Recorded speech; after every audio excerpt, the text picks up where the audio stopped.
Perpanjangan PPKM hingga 9 Agustus di DKI imbas terapi kejut ala One Covid, ditulis oleh Argo Javiras di seaworld.com. Level 4 di DKI Jakarta akhirnya kembali diperpanjang hingga 9 Agustus 2021. Keputusan itu tertuang dalam Instruksi Mendagri nomor 27 tahun 2021 tentang pemberlakuan pembatasan kegiatan masyarakat level 4, level 3, dan level 2 Coronavirus Disease 2019 di wilayah Jawa dan Bali. Pemberlakuan perpanjangan PPKM level 4 itu diberlakukan untuk seluruh wilayah DKI Jakarta, baik itu untuk Jakarta Pusat, Jakarta Selatan, Jakarta Barat, Jakarta Timur, Jakarta Utara, termasuk Kepulauan Seribu. Sejumlah ketentuan masih sama dengan penerapan PPKM level 4 sebelumnya. Di antaranya, kerja dari rumah atau work from home atau WFH 100% bagi perkantoran di sektor non-esensial. Selanjutnya, pembatasan jam operasional supermarket, pasar rakyat, toko kelontong, dan pasar swalayan yang menjual kebutuhan sehari-hari juga dibatasi hingga pukul 20.00 waktu Indonesia Barat dengan kapasitas pengunjung 10%. Sedangkan untuk kriteria bisnis usaha apotek dan toko obat tetap boleh beroperasi selama 24 jam karena menyangkut penyediaan obat-obatan bagi warga yang membutuhkan. Ketentuan pelarangan rumah ibadah mengadakan ritual berjamaah juga tetap diberlakukan. Begitu juga dengan aktivitas belajar di sekolah dilakukan secara online. Kegiatan sosial kemasyarakatan lainnya juga ditiadakan, contohnya kegiatan resepsi pernikahan. Ketentuan perpanjangan PPKM level 4 ini mulai berlaku di DKI Jakarta pada tanggal 3 Agustus 2021, besok sampai dengan tanggal 9 Agustus 2021. Ya, begitulah kura-kura, semua malapetaka yang terjadi di DKI Jakarta ini sesungguhnya adalah imbas dari akumulasi ketidakmampuan One Covid dalam mengatasi penyebaran virus corona di DKI Jakarta.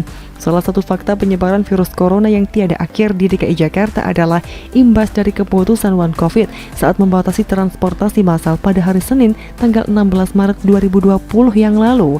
Dengan segala sok tahunya saat itu, One Covid membatasi sejumlah transportasi massal mulai dari Transjakarta, LRT, dan MRT.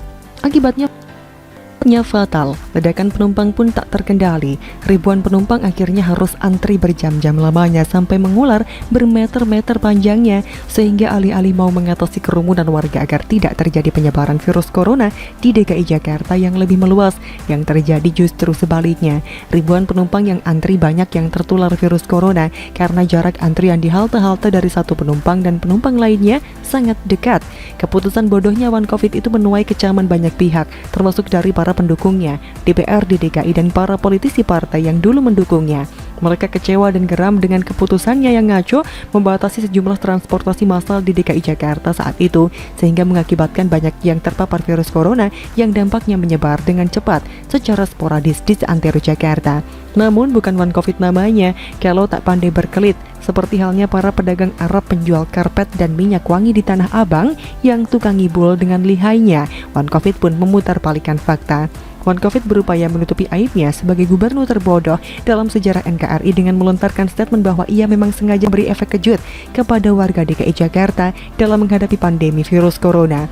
Pernyataan tak masuk akal itu dilontarkannya dalam rapat gabungan dengan gugus tugas COVID-19 yang diunggah pemerintah Provinsi DKI Jakarta sehari setelah insiden antrian penumpang yang membludak tak karu-karuan saat itu. Dengan percaya diri yang terbalut dalam kesantunannya yang penuh dengan sandiwara, kepura-puraan, dan kemunafikan itu, One Covid bilang bahwa dia ingin memastikan bahwa masyarakat ibu kota benar-benar mengerti akan bahayanya penyebaran virus corona. Jadi ketika orang antri panjang sadar bahwa COVID-19 bukan fenomena di WhatsApp yang jauh sana, ini ada di depan mata, ujar One Covid dalam semburat raut wajah yang penuh dengan sandiwara yang dapat disembunyikannya melalui senyum yang dipaksakan. Dengan keahlian yang dimiliki seperti para pedagang Arab pada umumnya yang tukang ngibul di Tanah Abang dan Pasar Baru itu, One Covid berdalih bahwa jika tak ada kejadian seperti itu, maka warga DKI Jakarta pasti masih anteng-anteng saja dalam menghadapi wabah virus corona. Sampai di situ aksi ngibulnya selesai? Tidak. One Covid kemudian memutarbalikkan fakta dengan mengibaratkan bahwa virus corona itu seperti serangan tanpa wujud, sehingga diperlukan kerja yang tidak normal dalam mengantisipasinya. Lebay atau ngibul, dua-duanya iya dan ngeselin, padahal tanpa membual dengan dalih terapi kejut dan serangan tanpa wujud. Warga DKI Jakarta saat itu sudah panik luar biasa karena banyak yang sekarat dan meninggal dunia akibat terpapar virus corona. Aksi ngelesnya saat itu sepertinya sudah dipersiapkan dengan matang oleh One Covid ini. Narasi terapi kejut itu ditirunya dari istilah terapi kejut yang saat itu digunakan oleh Perdana Menteri Italia yang menerapkan strategi terapi kejut untuk mengimbangi dampak wabah virus corona terhadap perekonomian di Italia. Namun, terapi kejut yang dimaksud Perdana Menteri Italia tersebut adalah upayanya untuk memulihkan perekonomian di negaranya dengan menggelontorkan dana besar sejumlah 7,5 miliar euro. Sedangkan terapi kejut ala One Covid itu justru bikin warga DKI Jakarta saat itu sengsara lahir dan batin, ngantri berjam-jam lamanya di halte-halte sampai selangkangan pada basah kuyup keringetan lantaran nungguin busway yang tak kunjung muncul. Plus terpapar virus corona. Itulah kebodohan hakiki yang dipertontonkan oleh One Covid melalui kebijakan ngawurnya yang menurutnya sudah tepat itu. Mau bagaimana lagi? Guns N' Roses bilang welcome to the jungle. Metallica bilang sad but true. Sebab mendulang di air keruh adalah cara One Covid binti Abu Nawas itu mengimplementasikan segala sesuatu dalam segala hal yang untuk karirnya. Makanya, jangan heran kalau orang yang tak becus ini bisa tembus jadi gubernur DKI Jakarta. Mulai dari narasi jualan ayat ngancam mayat sampai dengan narasi gubernur muslim pribumi pun dilontarkan dari cangkeme itu agar bisa segera menyingkirkan si Cina kafir penista agama, calon penghuni api neraka jahanam non kekal abadi itu. Bahkan, di tengah meluasnya wabah virus corona pun, One Covid ini sudah tak punya rasa malu lagi karena faktanya memang urat malunya itu sudah putus lantaran keseringan mendulang di air keruh dalam berbagai kesempatan. Berbagai narasi dan kebijakan-kebijakannya yang selalu ngawur dan salah kaprah dalam penanganan pandemi COVID-19 di DKI Jakarta dilakukannya dengan segala cara tipu daya ala Abu Nawas untuk membenarkan perilaku ketidakbecusannya dalam bekerja. Kebijakan ngaco yang salah kaprah One Covid yang membatasi busway, LRT, dan MRT itu akhirnya ditegur keras oleh Presiden Jokowi. Presiden Jokowi mengambil langkah tegas dengan memerintahkan One Covid segera mengembalikan jadwal transportasi massal Transjakarta, LRT, dan MRT di DKI Jakarta. Akhirnya, dengan lemas tak berdaya, mantan pecatan Menteri Pendidikan dan Kebudayaan itu akhirnya mengembalikan jadwal transportasi massal Transjakarta, LRT, dan MRT di DKI Jakarta. Sesuai arahan Presiden terkait penyelenggaraan kendaraan umum massal untuk masyarakat, maka kami kembali menyelenggarakan kendaraan umum dengan frekuensi tinggi, ujar One Covid singkat tanpa semangat karena aksi pengibulannya saat itu akhirnya gatot al-kotot alias gagal total terkotot-kotot. Kura-kura begitu. Bagaimana menurut Anda?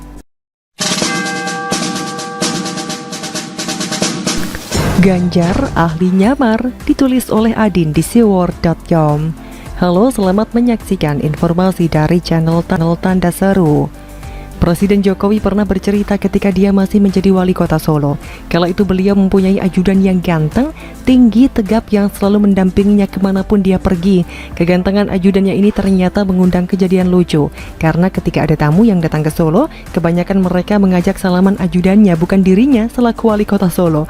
Rupanya para tamu belum tahu wali kota Solo yang mana orangnya. Untuk itu Jokowi mengganti ajudannya sehingga kemudian dirinya terlihat lebih menonjol. Para tamu tidak lagi salah orang. Memang banyak pejabat yang dari segi postur tubuh tidak memadai. Jika mereka memakai pakaian biasa, sepintas mereka seperti orang biasa, bahkan seperti orang-orang kebanyakan. Jadi kita harus lebih seksama memperhatikan jika ingin melihat jelas pejabat tersebut.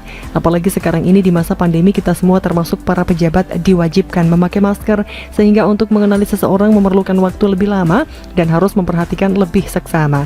Apalagi jika orang yang menggunakan masker ditambah face shield, wajahnya lebih sulit untuk dikenali, apalagi hanya melihat sepintas. Hal ini ternyata dialami oleh Gubernur Jawa Tengah Ganjar Pranowo. Kandidat kuat capres untuk Pilpres 2024 ini pernah dicuekin oleh pejabat lainnya. Bukan hanya dicuekin oleh PDIP karena dianggap terlalu berambisi, tapi juga dicuekin oleh Menteri Dalam Negeri dengan kasus yang berbeda. Kunjungan Menteri Dalam Negeri atau Mendagri Tito Karnavian ke Kabupaten Kendal, Jawa Tengah diwarnai momen lucu yang menyita perhatian publik. Hal ini dikarenakan Gubernur Jawa Tengah Ganjar Pranowo justru dicuekin oleh Tito saat menyambut kedatangan mantan Kapolri tersebut. Melansir dari unggahan di Instagram pribadi @ganjar_pranowo, membagikan momen saat dirinya tengah menyambut kedatangan Tito Karnavian di Kendal, Jawa Tengah. Dalam video yang dibagikan, awalnya terlihat Tito turun dari mobilnya, kemudian tampak Ganjar Pranowo berdiri menyambut dan sudah siap menyalami Tito Karnavian. Namun Tito justru melewati dan tidak menggubris Ganjar yang berdiri di sebelah kiri Bupati Kendal. Diko, Ganin, Duto, dan justru menyambut pejabat daerah yang lainnya. Kemudian dalam sambutannya, Tito pun mengatakan alasan dirinya tidak menyalami Ganjar saat ia baru tiba di tempat tersebut. Rupanya penampilan Ganjar yang mengenakan masker dan pakaian adat Sumatera itu membuat Tito Karnavian tak mengenali orang nomor satu di Jawa Tengah tersebut. Dalam pidatonya, Tito pun langsung meminta maaf atas kejadian dirinya yang tak menggubris keberadaan Ganjar Pranowo. Mendengar alasan Tito Karnavian yang mengaku tak mengenali Ganjar, sontak membuat seluruh orang yang ada di ruangan tersebut pun tertawa. Pada kesempatan itu, Tito pun melontarkan pujian kepada Ganjar yang masih terlihat awet muda, sehingga membuat dirinya tak mengenalinya. Untung saja Ganjar pandai menyamar ya, sehingga Menteri Dalam Negeri pun tidak mengenalnya.